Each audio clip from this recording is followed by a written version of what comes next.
Welcome back, brothers and sisters. I am Braden. This is Langley Outdoors Academy, and thank you for stopping by. All right, guys, this is another episode of Bullet Points to start your week off right. Now, as you know, on Bullet Points, we dive into the opinion pieces, the articles that are straight out misinformation around gun control. We invade that echo chamber and bring our own brand of freedom. That's what we're going to do right here because CNN has earned the attention of the Bullet Points. In fact, this article that they put out, which is completely full of misinformation, undermines gun control while still advocating for gun control, is so long that I have to break this up across 5 bullet points episodes. It's that extensive. But we're going to have fun. Let me know what you guys think in the comments field below because we have got some work to do.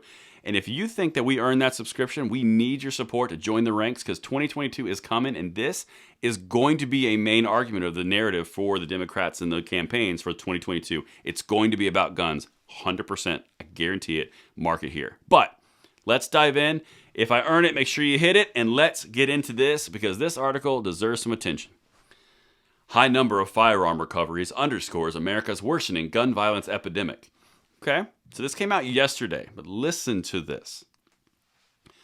Earlier this month, 2 NYPD officers were killed while responding to a domestic disturbance call. According to authorities, the suspect used a Glock 45 that was stolen in Baltimore in 2017, which is a gun control state, by the way.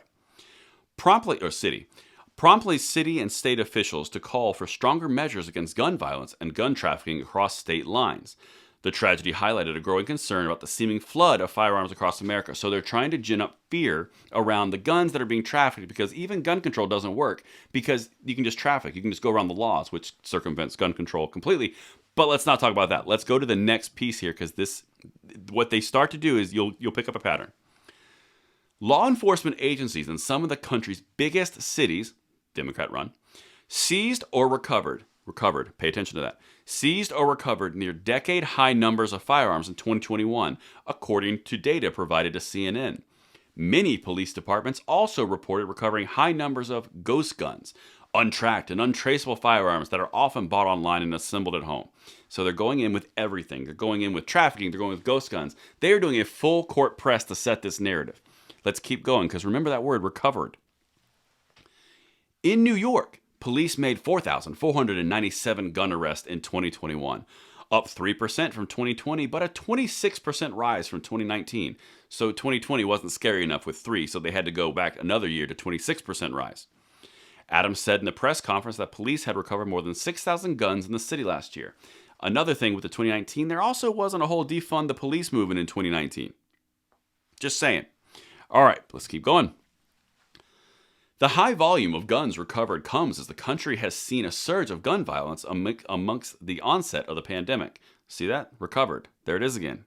They always use words on purpose. A CNN analysis showed that more than 2/3 of the country's most populous cities recorded more homicides in 2021 than previous years, with at least 10 setting all-time homicide records. Interesting.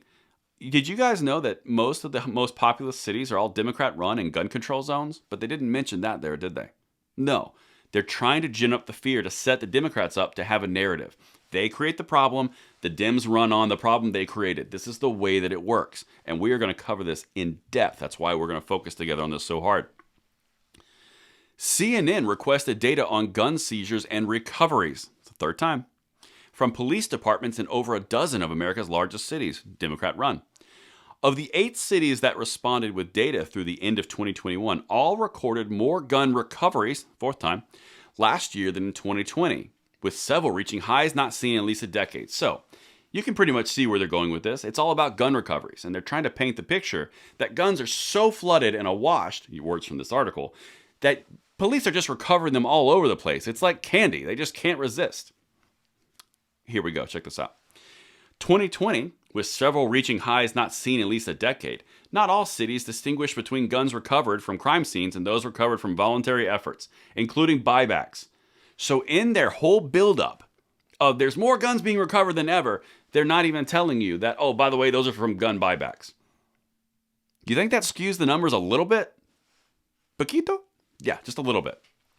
But the increases are indicative of growing numbers of firearms in America. Okay, well now you're just losing credibility. Just saying. The Chicago Police Department recovered more than 12,000 guns in 2021, up from 11,397 in 2020. including guns recovered through buyback programs and other voluntary means. So your spike, the graph I'm about to show you, they've got a spike that's saying how terrible this is.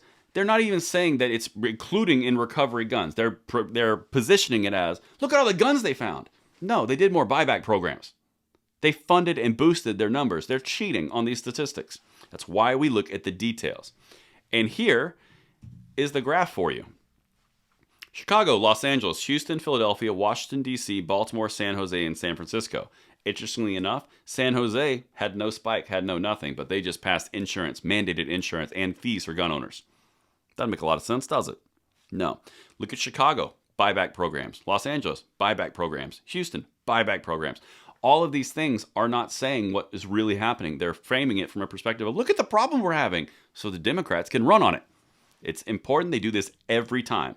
And this is the last piece, and then I'm going to wrap this first segment of 5 going. This article's long. Experts say that increasing numbers of firearms and difficulty tracking the true scope of both legally and illegally owned guns, making it challenging to address gun violence effectively. Translation, we need more regulation. That's what they're saying. Here's what we know and what we don't know about guns in the United States, and how better data could provide a key to understanding the reducing violent crime. The thing that they're not mentioning there is the more data that they're talking about is who has the guns, registry. The only way that they can get what they're aiming for in this article, and you'll see it in the next 4, registry, more complete data, which means privacy concerns, which means registry, which means they need to know what they have where. That's why we're hitting this, because this is gun control wrapped up in a pretty little bow with manipulative data. That's episode 1 of 5 on this article alone, and I look forward to seeing you guys tonight at the 9 p.m. segment. I'm Braden. See you later.